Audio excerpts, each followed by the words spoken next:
Yo, eh, jadi akhir-akhir ini gue lagi sering banget dihina kampungan sama teman-teman gue yang literally juga orang kampung.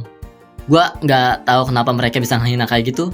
Cuman nih ya, gara-gara mereka, gue jadi punya ide untuk membuat suatu kreasi digital. Ya, lu nggak salah denger, sekali lagi nggak salah denger. So, hari ini gue bakal bikin konten tentang kampungan. Jadi, kalau lu tahu dan gue tahu tahu gitu, kita berada pada suasana awal tahun. Kayaknya, ya seenggaknya pas gue bikin skrip ini masih tanggal 9 Januari lah. Jadi karena masih awal tahun, terus dikit lagi ada TGA juga, gue nggak mau bikin video yang terlalu panjang. Nanti kalau kepanjangan uploadnya bisa tahun depan guys. Karena itu, di video ini gue bakal bahas how bagaimana rasa jadi orang kampungan. By the way, gue latar belakang dulu ya. Gue tuh bener orang kampung, tapi kampungan gue tuh nggak sampai di pelosok ujung pedalaman juga. Kalau kayak gitu mungkin gue nggak bakal jadi YouTuber guys, jadi petani gue.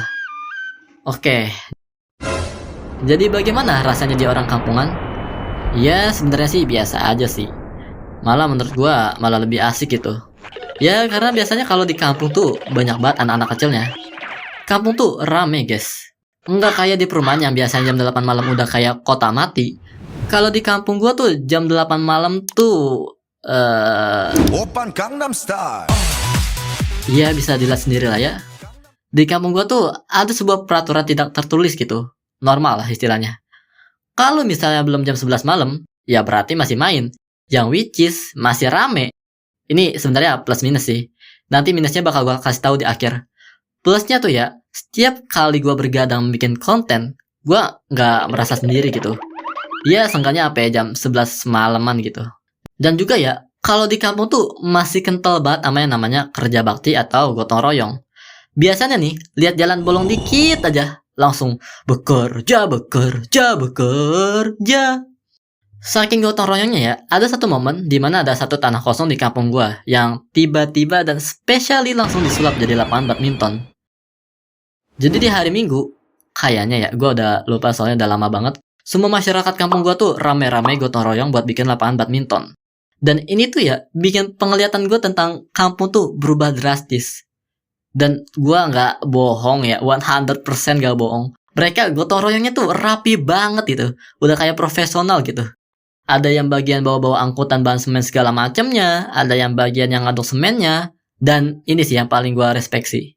Bocil-bocil di sini tuh ngikut gotong royongnya juga. Wait. Terus lu juga ikut gotong royongnya? Yah, pakai nanya. Oh, berarti lu ikut ya? Lu bantu apa? Gua gak ikut. Lah. Terus di kampung gue ini ya, hawa paru-paru dunianya tuh masih ada gitu.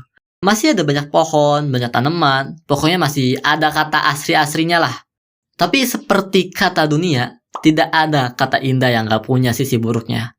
Kampung ini juga banyak banget problematiknya. Kayak yang udah gue sampaikan tadi, orang-orang di sini kan masih rame ya sampai jam 11 malaman. Yang berarti jam 8, 9, 10 malam. Gimana ya cara penyampaiannya ya? Gini aja deh, lu bayangin, lu habis lembur di tempat kerja lu.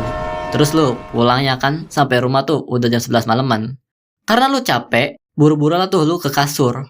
Dan lu pengen merem nih. Tapi pas lu pengen tutup mata, sumpah, berisiknya anak-anak kampung tuh nggak main-main. Ini ya, gue ngerekam suara aja tuh harus nungguin sampai jam 11 malam gitu. Lu bayangin, gue udah di kamar paling belakang dengan ada 3 lapisan tembok berjejer. Masih kedengeran loh teriakan ketawa riang dan menakjubkan dari mereka. Terus nih ya, kalau lu pengen hidup dengan nyaman, tentram, dan lu pengen keluarga lu sakinah mawaddah warahman, gue saranin jangan tinggal di kampung. Ini by the way khusus kampung kota ya, soalnya gue nggak tahu kalau kampung yang lain gimana. Kayak di sini tuh tempat perkembangbiakan roh buruk, tau nggak? Kalau lu punya anak berusia 2 tahun, terus lu titipin anak lu yang baru berusia 2 tahun itu di sini, niscaya dan pasti balik ke rumah membawa oleh-oleh bahasa baru yang gak ada di KBBI. Kayak di sini tuh 100% lingkungannya tuh udah kayak John Wick 4, tau nggak? Banyak banget anak-anak yang masih di bawah umur yang udah ngerokok, tonjok-tonjokan, dan adu mewing mulut dengan bahasa keji dan kotornya. Percaya deh, percaya. Mungkin di kampung ini lingkungan alamnya tuh sangat indah dan menarik. Tapi lingkungan yang satu lagi, ya tahu sendiri lah ya. Terus di kampung ini ya, rasanya tuh nggak lengkap dengan tetangga yang berdebah gitu. Jadi di kampung ini kan banyak banget ya kontrakan yang berjejer ya, kayak satu der gitulah pokoknya. Nah, disinilah kisah menarik dari kampung baru terlihat jelas. Secara jujur, gua tuh nggak tinggal di kontrakan kayak gitu. Tapi sekalinya gua lewat kontrakan berderet seperti itu, udah pasti sifat syukur gua pada Yang Maha Kuasa meningkat 1000%. Kayak di kampung ini tuh banyak banget keluarga yang di bawah garis kemiskinan. Gua mungkin bukan orang miskin yang tahu keadaan mereka, tapi secara jujur, gua ngerti perasaan anak-anak mereka. Anak-anak mereka tuh yang aka juga teman-teman gua, sering banget curhat ke gua tentang masalah finansial keluarganya. Dan banyak juga loh yang curhat tentang keberadaan orang tuanya.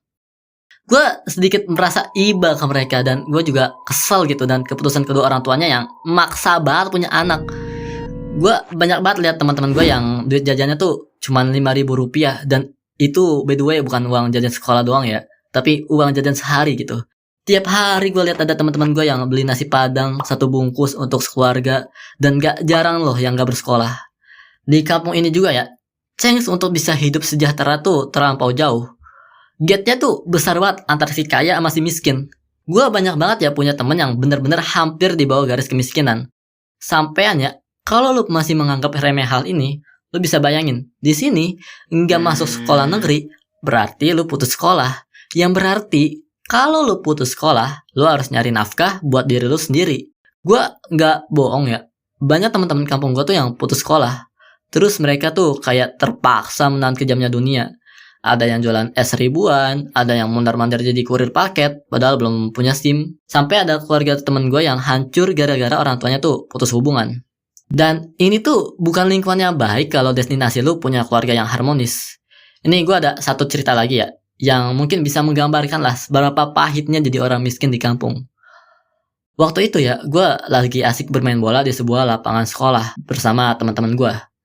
Dan ada salah satu teman gue tuh yang wow banget karena baru pertama kali lihat sekolah. Dia berasal dari golongan yang bisa dikatakan miskin lah. Orang tuanya udah cerai pas dia umur anak-anak, jadi dia tinggal bersama neneknya yang udah sepuh gitu. Dan dia dengan polosnya nanya ke gue, "Fer, gue mau nanya sesuatu dah." Mau nanya apa? Gimana sih rasanya bersekolah? Terus gue diem ya kan, berpikir buat ngasih jawaban seperti apa. Terus akhirnya gue jawab, ya kayak gitulah.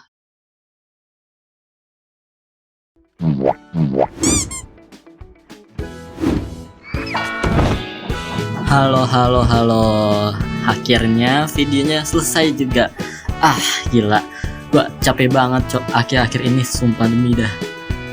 Ini maaf dulu karena videonya delay. Harusnya gue uploadnya tuh tanggal 9 Februari. Ternyata delay 1 minggu gara-gara banyak banget kejadian-kejadian yang di luar nurul di bulan ini. Serius dah. Gue bayangin, gue kan kelas 9 SMP, kelas 3 lah, agit pokoknya. Itu uprak, terus ada kokurikuler, terus tiba-tiba OSIS minta anggota baru. Wah gila, itu benar-benar nubruk semuanya. Gua jadi gak sempet ngedit atau gambar. Bahkan nih ya, kalau lo nonton ulang nih, itu tuh ada part-part yang gue ulang-ulang karena waktunya nggak cukup buat ngedit lagi gitu. Jadi gua ya udahlah, gue ulang aja lah gitu.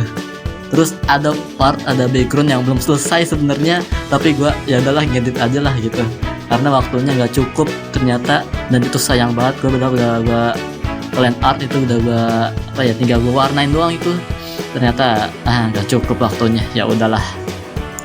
Terus tadi ada yang komen, "Bang, bikin wishlist lu bang." Wishlist gue di tahun ini itu yang pertama, 1, tambah produktif, 2, keker, 3, terus hidup sampai One Piece tamat. Oke, gitu aja. Oke, sayonara, terima kasih, bye bye.